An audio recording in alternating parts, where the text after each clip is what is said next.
코로나 검역 문제를 두고 한중 관계가 다시 악화되고 있습니다. 또 최근 들어서 중국의 1대1로 참여국과 통화 스와프를 맺은 국가들까지 최악의 상황에 몰리면서 중국 자금이 구제금융이 아닌 이 저주받은 자금이었다, 이런 평가들도 나오고 있습니다. 오늘은 이 문제에 대해 알아보겠습니다. 도움 말씀에 한국경제신문의 한상춘 논설위원 나와 있습니다. 안녕하십니까? 네, 안녕하십니까? 네, 오늘 미국 증시 CPI 발표를 앞두고 또다시 상승했습니다. 좀 한숨을 돌리고 있다, 이런 평가들도 나오고 있거든요. 네, 오늘 미국의 주가가 올라갔으니까 오늘 홍익크랑 같이 질의응답을 통해서 좀 말씀을 드리겠습니다. 오늘도 미국의 새로운 물가 지표가 지금 화제가 되고 있는데요. 중앙 차원에서 이제 미국에는 물가를 소비자 물가 같은 경우는 고용통계부에서 발표하거든요. 그래서 미국의 물가가 아주 복잡하죠. 지금 몇 개나 발표하는지 아십니까? 물가 관련은 뭐 기대 인플레, 그다음에 뭐 PCE 물가 지표, CPI, 뭐 다양하지 않습니까? 중앙정부 차원에서 50개 주로 구성되어 있으니까 발표하는 물가 지표가 10개가 넘습니다. 그리고 지방까지 이렇게 하는 경우에는 100가지가 넘는다, 이렇게 보여졌습니다. 그러다 보니까 사실 이 물가 지표에서 이렇게 세부적으로 본다는 것은 물가가 이미 잡히고 있다 하는 것을 보여준다, 이렇게 보여졌습니다. 일단 CPI는 뭐 확실히 잡히고 있죠. 그래서 작년 6월에 9.1에서 지금은 11월에 7.1%까지 떨어지고 어제도 이제 잠시 매파가 사라졌다는 방송을 좀 해드렸습니다는 사실 월가 예상치를 보면 지금 6.6%까지 이렇게 나오고 있습니다는 지금 6.5, 6.4까지 떨어진 상황이거든요. 오늘 미국의 증시가 사실 주가를 끌어올린 데는 이 문제가 굉장히 컸다, 이렇게 보시면 되겠습니다. 그런 과정에서 오늘 초근원 CPI가 나왔죠. 아까 이현캐스가 자세히 전해줬습니다는 지금 대부분 다 물가를 잡히는 상태인데 마지막 남은 문제가 지금 서비스 분야의 노동의 수급상에서 수요가 공급을 초과하는 오버 디맨드 상태거든요. 그러다 보니까 그쪽에 임금, 인력 경쟁이 되면서 임금이 상승하는 측면이 마지막 남아있거든요. 그래서 요 서비스, 제조업만 빼고 서비스 분야를 통합한 근로자 임금을 감안해서 이렇게 물가를 파악하자 하는 측면에서 초근원 CPI라는 용어가 나왔다. 근데 이 초근원 CPI는 미국의 CPI를 통계를 발표하는 공식적인 고용통계부의 통계가 아니라 월스트리트저널에서 만들어냈던 거다 하는 것을 말씀을 드릴게요. 그래서 시장에서 만드는 내용이다 하는 것을 다시 한번 말씀드리겠습니다. 그래서 이것이 나중에 초근원 CPI가 마치 미국의 정부기관에서 공식적으로 발표하는 이런 식으로 오해를 국내 언론이 이렇게 이제 번역하는 과정에서 오해 소지가 있기 때문에 그 문제에 대해서 정리해드리겠습니다. 어쨌든 이렇게 물가를 세부적으로 들어본다는 것은 그만큼 물가가 잡히고 있다, 이렇게 보여졌습니다. 그래서 지금 서비스 분야의 근로자의 누누이 말씀되었습니다는 웨이지 프라이스 스파이럴 현상, 임금과 물가의 이렇게 악순환 현상, 요 고리를 차단하면 확실하게 피벗은 다녀올 수 있지 않느냐 하는 이 측면에서 월가에 관심이 되고 있고, 그리고 금리에 민감한 나스닥 지수가 올라가는 거다, 이렇게 이제 보시면 되겠습니다. 그런 측면에서 최근에 기업들의 실적이 발표되는 기간인데요. 원래는 4분기에서 기업들의 실적이 발표하면 개별 장세가 이렇게 진행되는데요. 우리가 뉴욕 증시에 보면 실적 얘기가 거의 없지 않습니까? 그렇죠. 그런 과정에서 1월 말에 올해 첫 금통이 미국의 페드 회의고 이런 과정에서 물가 지표가 관심이 되다 보니까 매크로 사이드의 물가 지표의 모습에 따라서 사실 증시 모습이 다우되는 이런 매크로 장세가 펼쳐지고 있다, 이렇게 보시됐습니다. 네, 최근 들어 미국 증시가 이 매크로 어떤 변수, 요소에 의해서 정해지고 있다, 이렇게 진단을 해주셨고요. 자, 오늘의 주제로 넘어가 보겠습니다. 최근 들어서 한중 간의 관계가 좀 나아질까 싶었는데 지금 코로나 검역 문제를 두고 다시 악화됐습니다. 좀 씁쓸하지 않나 싶은데 어떻게 생각하십니까? 작년 10월 25일 날 공산당 대회 이후에 백지혁명을 통해서 봉쇄 부분이 백지 하향과의 자유를 달라 하는 측면에 이런 측면에서 사실 시진핑 영수 체제에서 남들이 위협하면 자기 권력이 위협스럽기 때문에 풀어준다, 들어준다 하는 측면에 제로 코로나 시대에서 위드 코로나 시대로 이게 지금 되고 있지 않습니까? 그렇죠. 그 과정에서 이제 코로나가 번창하다 보니까 세계 입장에서는 엔데믹까지 기대되는 상황에서 중국의 이렇게 코로나 환자에 의해서 이것이 재번창되지 않느냐. 계절적으로 겨울이고 이런 과정에서 각국들이 중국에서 여행자라든가 이런 걸 검역을 강화하는 차원에서 지금 세계가 다시 민주주의 국가와 그다음에 사회주의 국가, 그다음에 중국과 이렇게 미국 간에 여러 가지 마찰이 불거지고 있는데요. 한국도 역시 미국의 그 추세에 맞춰서 검역을 좀 의미하는 중국 여행자 부분이라든가 중국 사람이라든가 검역을 의미하는 이 조치는 그렇게 뭐 크게 우리가 특별히 중국에 대해서 불리한 조치는 아닌데도 불구하고 중국이 나오는 태도를 보면 굉장히 강하게 나오고 있죠. 그렇죠. 단기 비자 발급을 좀 철회한다든가 이런 쪽에서 비교적 강도 있게 나오고 있다 이렇게 보겠습니다. 그래서 작년에 11월 달에 바이든 대통령과 시진핑 간의 기후정상회담에서 모처럼 그 대면 회의를 통해서 대탕트 분위기가 형성되지 않겠느냐 하는 이런 쪽의 기대감을 좀 이렇게 찬물을 끼얹고 있다고 보겠습니다. 그러면 왜 중국이 이렇게 민감한 태도가 나올까 하는 측면에서는 역시 윤석열 정부 이후에 미국에 너무 편향적으로 가는 상태의 불만이 노출되는 것이 아닌가 이렇게 이제 보고 있는데요. 아시겠습니다는 문 정부에서는 안보는 미국의, 경제는 중국에서 안미 경중인데 윤 정부에서는 안미 경세, 안미 경미 이런 식으로 해서 이게 좀 편향적이죠. 그리고 바이든 정부가 지금 공급 사이드에서 굉장히 세계의 가치 사슬의 중심축을 미국에 편입하는 문제에서 이전에 그 인도 태평양 중심의 IPEF 인도 태평양 경제 프레임을 통해서 아시아 국가를 묶어놓은 상태고요. 그리고 이번 주 들어서는 물론 실무 작업을 했습니다는 예전에 나프타 국가 아시겠습니다는 나프타 국가 멕시코와 캐나다와 미국 간의 가치 사슬을 미국 측에 두겠다 하는 이 측의 가치 사슬의 중심을 더 세게 두는 상태거든요. 이런 과정에서 바이든 정부의 리쇼링 정책이 되고 있는데요. 우리가 최근에 그 하나도 미국에 다시 그 몇 전 규모의 투자 계획이 나오고 있습니다는 한국의 삼성전자라든가 뭐 현대차라든가 이런 데에서 대형 기업들이 미국에 굉장히 쏠려가는 분위기거든요. 그렇죠. 이거에 대한 사실 불만이 더 겹쳐서 이번에 그 방역 의무화를 기점으로 해서 사실 궁극적으로 넓게 보면 미국과의 마찰을 생각해서 한국의 중간자 입장에서 굉장히 한중 관계가 악화되는 것이 아닌가 이렇게 보는 시각이 구체적이다 이렇게 보여졌습니다. 아무래도 이런 문제는 올해가 이제 특수한 해이지 않습니까? 바이든 대통령이 연임을 거의 굳힌 상태에서 내년은 미국의 대선을 맡고 있는 상태고 그다음에 작년에 사실 10월 15일 날 공산당 대회를 통해서 영수체제가 올해 첫 연도거든요. 그런 측면에서는 올해 양국이 물러날 수 없는 미국과 중국이 물러날 수 없는 바이든과 그다음에 시진핑 입장에서 물러날 수 없는 세 대결이 이루어지는 이런 측이기 때문에 이전에도 이제 작년에 올해 분석해서 보면 미중 간 마찰은 사실 그 강하게 올해 부각될 것이다. 그리고 종전의 관세라든가 이런 걸 통해보다는 제3의 방식으로 2라운드를 맞을 것이다 하는 이런 측면에 말씀드렸는데요. 그런 상황이 고스란히 전개되는 상황이다 이렇게 보겠습니다. 방금 미중 간의 이 경제 패권 다툼이 세컨드 라운드 2라운드에 진입할 것이다 이렇게 얘기하셨는데 그렇다면 핵심 대상이 어떤 것들이 되겠습니까? 네, 작년에 킹달러, 갓달러 진단은 잘못됐다. 푹 꺼져 버렸죠. 그렇죠. 그런 과정에서 그 푹 꺼지게 하는 요 중에 중국이 올해 들어서 연일 위안화 평가 절상을 하고 있다 하는 그 대목을 계속해서 말씀을 드렸습니다. 왜 위안화가 평가 절상할까 하는 측면은 길게 보면 2011년 11월 달로 되돌아가야 된다. 그때의 그 환율 전쟁에서 이 환율 전쟁이 종전과 다르다 하는 측면에서 신환율 전쟁, 역환율 전쟁이라는 표현을 썼는데요. 그러면 종전 환율 전쟁은 뭐 시청자 여러분 아시겠습니다는 자국 통화 평가 절하를 통해서 수출 정대하고 경기를 회복시키는 일반적으로 경제학 책에 나오는 이런 그 환율 전쟁이다. 그런데 사실 인플레 문제가 불거지다 보니까 결국 자국 통화를 평가 절상시켜야죠.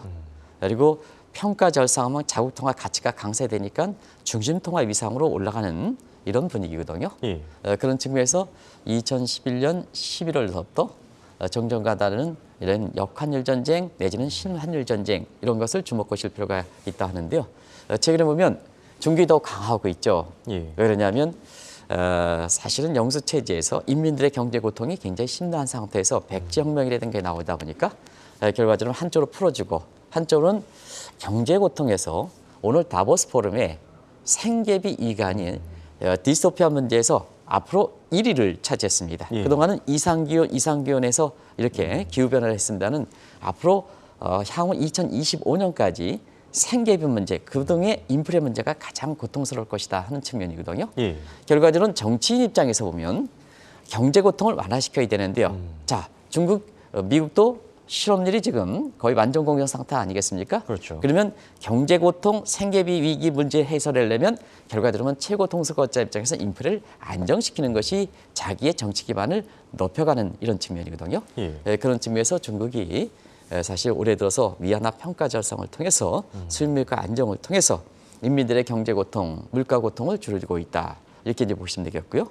이 과정에서 자, 중국만이냐, 미국도 마찬가지로 지금까지 보면 수입물가 안정을 통해서 이렇게 달러를 강세를 유도한 측면이 있었다. 이렇게 이게 이제 잡히고 있는 사인이거든요. 그렇죠.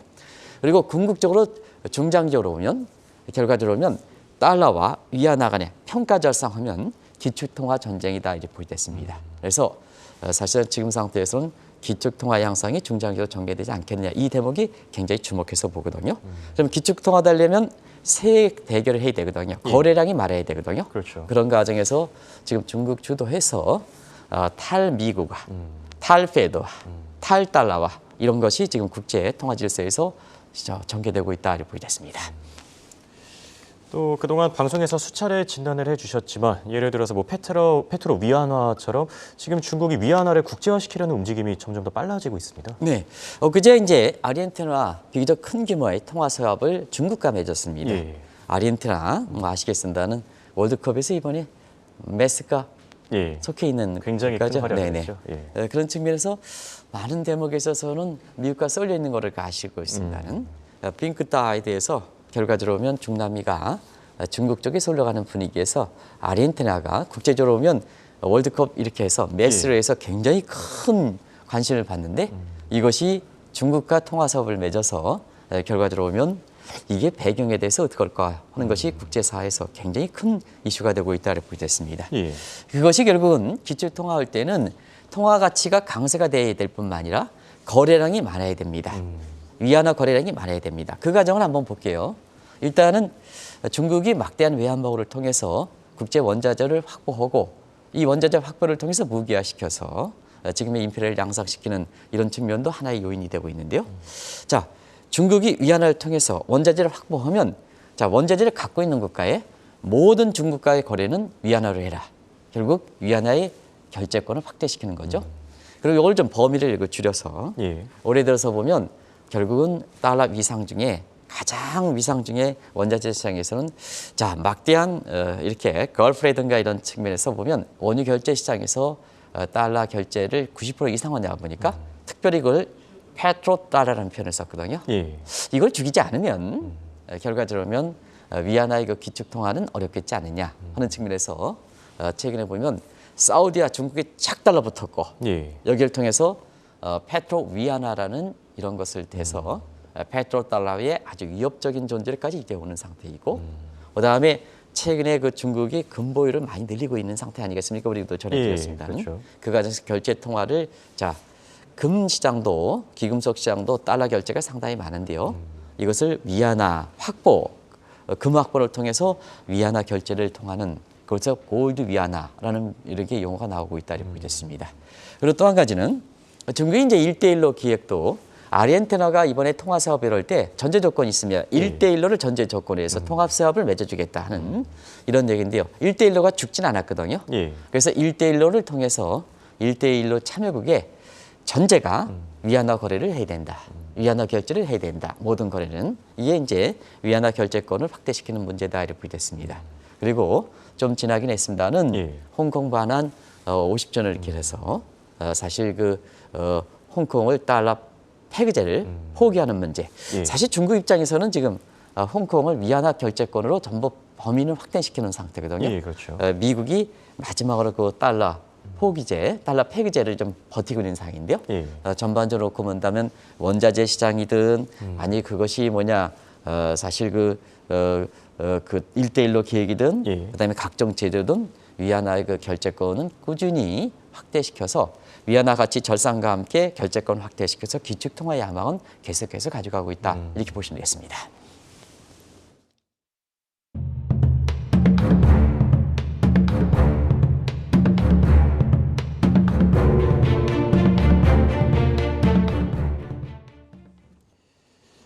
또 미국 입장에서는 부담스러운 점이 최근 들어서 국제 결제 시장이 지금 빠르게 디지털 시대로 넘어가고 있습니다. 이 분야에서만큼은 중국이 앞서고 있지 않습니까? 네, 뭐든지 기축 통화되려면 지금 경제 환경이 변했지 않습니까? 그렇죠. 오프라인 상에서 위안화 결제권을 확대시켰던 것을 지금까지 좀 말씀을 드렸고요. 원유 시장이든 그것이 1대1로 기업이든 뭐 각종 제도든. 근데 지금은 경제권이 전부 온라인상 디지털 시대가 되죠. 그래서 거기에 결제권을 확보하는 것도 기축 통화가 되는데 하나의 그 수단이다 이렇게 보겠습니다. 근데 이것이 결국은 센트럴 뱅크 디지털 커런시 문제입니다. 중앙은행이 만들어내는 디지털 커런시 이 문제인데요. 이 문제는 지금 빠르게 진전이 돼서 세계의 모든 국가 중에 80% 이상이 연구 검토가 끝나고 이렇게 실행에 옮기는 단계다 이렇게 보게 됐습니다. 가장 선두격이 역시 중국이죠. 그렇죠. 가장 앞섰죠. 디지털 위안화를 통해서. 지금 어디까지 진전됐냐면요. 4개국의 선진을 비롯해서 4개국의 시범 지역에서 지금은 중국이 작년 6월에 디지털 위안화를 종이 화폐에 해당되는 위안화와 함께 법정 통화, 리겔 텐더를 인정한 상태입니다. 세계 최초에 있었습니다. 지금까지 이렇게 보면 비교적 디지털 위안화를 법정 통화에서 잘 정착시키고 있는 양상이다. 통제력을 갖고 있기 때문에 그런 측면에서 사실 미국 입장에서도 지금 위협을 느끼는 상태다. 위협을 느끼는 상태이다. 그래서 지금 통화정책의 그 부의장인 실질적으로 미국의 디지털 달러를 주도해왔던 센트럴 뱅크 디지털 커런시를 주도했던 브레이너 이사가 올해는 더 이상 늦추면 안 되지 않느냐. 그래서 페드 내 입김도 강화되는 상태를 아마 말씀을 드렸습니다는 통화 정책에 있어서는 미국의 디지털 달러와 센트럴 뱅크 디지털 커런시를 도입해야 된다 하는 입장이거든요. 지금 마지막 고민이 있습니다. 지금 미국이 브레튼 우드 체제에서 달러 기축 통화, 달러 기축 통화는 사실상 뭐냐 오프라인 상의 브레튼 우드 체제거든요. 여기에 이제 디지털 상의 온라인 상의 요 체제를 계속해서 가져갈 것이냐 하는 측면에서는 이 온라인 오프라인 상의 이렇게 달러 중심 체제를 온라인 상으로 옮겼을 때 많은 일레글 불규칙적인 변화가 있을 수가 있는 소지가 있거든요. 그렇죠. 그러다 보니까 디지털로 이렇게 가는 상태에서 사실 늦게 가는 상태에서 달러 위상이 떨어지면 미국 입장에서는 여러 가지 또 화폐에서 보면 시니어리티 이펙트라든가 이런 측면에서 손실을 방할 가능성이 있거든요. 이 대목을 마지막 검토하고 있는 상황이다. 근데 더 이상 늦추면 안 된다 이렇게 보이겠습니다. 그런 과정에서 최근에 비트코인이라든가 가상화폐 같은 경우는 의외로 조용하죠. 뭐 과거에 보면 미국의 금리에 따라서 춤추는 게 이렇게 빅테크보다 더 춤추는 게 가상화폐를 비롯한 비트코인 아니겠습니까? 근데 지금 비트코인 같은 경우는 아주 싹 쏘면 17,000달러 중심으로 해서 아주 움직이잖아요. 그건 뭐냐? 이렇게 미국이 센트럴 뱅크 디지털 커런시일 때 자, 비트코인과 가상화폐를 버린다 하는 측면이거든요. 버린다. 그러다 보니까 투자 가치가 없는 거죠. 블록체인 같은 유틸리티, 산업적인 측면에서 가치는 인정하는 체제가 그게 뭐냐? 그 유틸리티 측면에서의 가치를 인정한다 본다면 자, 서프라이 디맨드 사이에서 그것이 15,000달러 정도 적정 수준이다. 이런 평가가 나오거든요. 그런 과정에서 지금 16,000달러에서 지금 미국의 물가가 어떻고 금리가 어떻고 연일이 이렇게 떠들고 있는데요. 비트코인 가격이 17,000달러 밑에 16,800, 16,900달러에서 거의 변화는 없는 모습도 바로 이와 같은 이유에 연유돼 있다 하는 걸 말씀드리겠습니다. 네, 여기에 또 다른 관심사가 앞에서 모두 발언 때도 얘기했지만 중국의 구제금융입니다. 사실 올해 전미경제학회에서도 굉장히 심도 깊게 논의됐다라는 이제 소식을 전해 들었는데 중국이 그동안 구제금융을 좀 많이 하지 않았습니까? 네, 지금 금리가 올리죠. 그러면 취약국일수록 돈이 부족하죠. 그렇죠. 그러면 거기에 국가들이 위기가 당하지 않으려면 구제금융 조이죠. 그렇죠. 근데 미국이 지금 구제금융에 잘 주지 않죠. 그러다 보니까 중국이 파고들고 있다 이렇게 보여졌습니다. 중국의 구제금융 한번 보겠습니다. 코로나 직전에 중국의 모든 해외 투자 중에서 포트폴리오 투자입니다. 그중에서 구제금융 비중이 20%뿐이 안 됐습니다. 불과 3년 전입니다. 근데 지금은 어떠냐? 60%입니다. 그러면 구제금융 오면 한국도 IMF의 구제금융 받았습니다는 시청자분도 구제금융은 IMF다 이렇게 하셨는데 그렇지는 않습니다. 지금 IMF의 구제금융 중에 약 20% 정도 범위까지 중국의 구제금융이 빠르게 치고 올라오고 있다. 이렇게 보시면 되겠습니다. 이 문제의 심각성인데요. 자, 그러면 중국의 구제금융은 어떤 형태를 줄 것이냐 하는 측면입니다. 그렇죠. 하나는 통화 스왑으로 통해서 주는 방법이 있고 그다음에 중국은 대부분 다 은행이 국유화돼 있지 않습니까? 예. 국유의 대여를 통해서 주는데요. 문제는 뭐냐? IMF와 다른 것은 통화 스왑을 통해서 준다는 얘기입니다. 이 대목이 굉장히 중요한 겁니다. 예. 그래서 중국의 그 구제금리가 돌 때는 통화 스왑을 통해서 약 90% 이상이 차지하고 있습니다. 그리고 범위도 보면 초기 아프리카 대에서 중남미 국가 아르헨티나도 올 들어서 했습니다는 예. 사실 아시아 국가로 좀 범위를 확대시키는 그래서 기축 통화 야망과 거의 그 맥을 같이 하는 모습인데요. 올해 그 1월 8일 날 1대1로 참여를 전제로 해서 아르헨티나에 대해서 우리 돈으로 6조 원 정도 대형의 통화 스와프를 맺은 것은 향후에 특히 올해 같은 경우에는 이 기축 통화 전쟁이라든가 이런 측면에서 국제사회에서 굉장히 큰 이슈가 등장할 것이다 이렇게 보시됐습니다. 근데 문제는 이렇게 뭐 구제금융을 받은 국가들이 오히려 독이 든 성배를 마셨다 이런 평가들도 나오고 있습니다. 어떻게 생각하시나요? 네, 홍 앵커가 역시 이 국문학과를 나오셔서 그런지 독이 된 굉장히 좋은 편인 것 같습니다. 예. 제가 미처 그것까지 새벽 1시서부터 방송 원고를 만드는데요. 예. 모를 표현이 적당할까 하는데 그게 생각이 안 나서 오늘 좀 배우도록 하겠습니다. 아닙니다.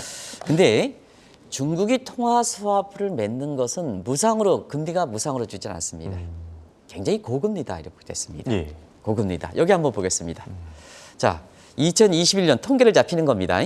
2021년 중국의 구제금융을 받을 때 통화 스와프라든가 1대1로 자금 받을 때는 그 금리가 5% 이상을 넘었다. 지금은 통계가 공식적으로 나오고 있지 않습니다는 중국도 많이 금리가 올리는 상태거든요. 예. 그런 과정에서 보면 저 금리가 한 7%는 넘을 거로 이렇게 보고 있습니다. 우리나라의 주택담보대출을 받는 평균 정도의 신용도를 갖고 있는 사람들의 금리다 이렇게 됐습니다. 근데 자 IMF 구제금융을 보겠습니다. 우리가 IMF 구제금융은 지금 평균 금리가 2%입니다. 그럼 여기에 대비해서 자 2배 이상 폭리를 치고 있죠. 그렇죠. 그래서 고리대금이죠. 그리고 미 페드의 우리가 지금 윤석열 대통령 뭐 이런 분들이 꼭 좀 아셔야 될 것은 미 페드와 통화수업을 맺어야 된다 하는 측면이 예. 통화수업이 똑같은 통화수업이 아닙니다. 미 페드와 통화수업은 그야말로 0%대입니다. 우리 입장에서는 아주 금리가 없는 상태에서 이선 자금을 확보하는 거다 이렇게 됐습니다. 예. 그러다 보니까 시청자 여러분께서 통화수업의 실체를 잘 아시겠죠? 자, 그런 상태에서 중국의 1대1의 자금을 받든 그다음에 통화수업을 통해서 구제금융 받든 명목은 당신의 나라 이기를 해소시킨다. 하지만 궁극적으로 보면 고금리다 보니까 오히려 1대1의 참여기업 국가들이 결과적으로 보면 디폴트 상황에 몰리는 파키스탄과 스리랑카들이 줄줄이 지금 이렇게 예. 지금 그 디폴트에 몰리고 있지 않습니까? 그렇죠. 그리고 뭐냐 구제금융 받아서 중개통화사업이라든가 그 명목이 이렇게 했지만 사실 거기에 금리가 붙어 있다 보니까 오히려 외환위기를 경우에 따라서는 더 이렇게 악화시키는 구제금리라는 것을 외환위기를 방지하는 거 아니겠습니까? 그렇죠. 우리가 일반적인 관점에서 보면 그러나 최종적 모습에서 보면 외환위기를 더 초래하는 이런 입장인데요. 우리가 이전 정부에서 안미 경중 경제는 중국이니까 통화수합 문제를 중국 쪽에 미국보다는 중국 쪽에 이렇게 통화수합을 맺자 하는 얘기가 많았었는데요. 예. 사실 중국의 통화정책, 통화수합의 실체를 저렇게 금리가 붙는다는 것을 알면 미국 측의 페더의 통화수합을 해야 된다 하는 측면과 중국과 통화수합을 해줘야 된다. 그런 전혀 다른 문제다 하는 걸 말씀드리겠습니다. 예. 그래서 미국과의 통화수합, 페더와의 통화수합을 해야 된다는 적이 이렇게 됩니다. 그래서 우리나라의 그 체경제수석이라든가 추경호 부총리께서도 이런 통화수합의 질적인 측면을 한번 감안해서 우리가 진짜 외환위기를 방지한다는 측면에서 보면 우리의 달러를 갖고 있는 제2선 통화 이런 걸 확보한다고 본다면 미국과 페드와의 통화수합을 맺는 문제는 굉장히 중요한 문제다 하는 걸 말씀드리겠습니다. 근데 여기서 더 큰 문제는 이렇게 어려운 국가들이 최근 들어서 중국이 뭐 자금을 조기 회수한다 이런 얘기들도 전해지고 있습니다. 네, 중국이 굉장히 돈이 지금 부족하죠. 예, 그렇죠. 사실 그 중국이 돈 부족해서 해외 투자했던 자산을 회수한다, 미개 국채를 회수한다 이런 얘기는 다 이렇게 말씀을 드렸습니다. 그런데 사실은 구제금융 주고 금리가 높은 상태에서 주고 나서 예. 뭐냐면 자 우월적지에서 보면 중국이 돈 줬으니까 우월적지 받았으니까 돈 받았으니까요. 예, 그렇죠. 밑에 신흥국들은 더 어려운 국가 아니겠습니까? 그렇죠. 근데 만기 전에 확 빼버린다는 얘기입니다. 그러다 보니까 뭐냐? 자, 어떻게 되겠습니까? 어이구, 구제금융 받았던 국가들은 외환위기에 더 어려운 상황에 줄 거 다 주겠습니까? 안 주겠습니까? 줄 거 다 준다는 얘기입니다. 그렇죠. 인프라 시설이든 뭐든 다 준다는 얘기입니다. 그러다 보니까 중국의 세계 확장이 되는 거죠. 이 대목은 시간이 다 돼서 다음에 한번 더 세게 좀 말씀드리겠습니다. 고각대를 한번 보겠습니다. 이것이 국제사회에서 미중 간 마찰에서 한미 방역 수역과 관련돼서 지금 왜 한국이 중간자 입장에서 강하게 이렇게 어려움을 당하고 있는가 하는 것은 그런 실체를 알 수가 있지 않냐 생각합니다. 네, 이렇게 오늘은 중국 구제금융의 실체에 대해서 한번 알아봤습니다. 지금까지 도움 말씀에 한국경제신문의 한상춘 논설위원이었습니다. 대단히 고맙습니다. 네, 고맙습니다.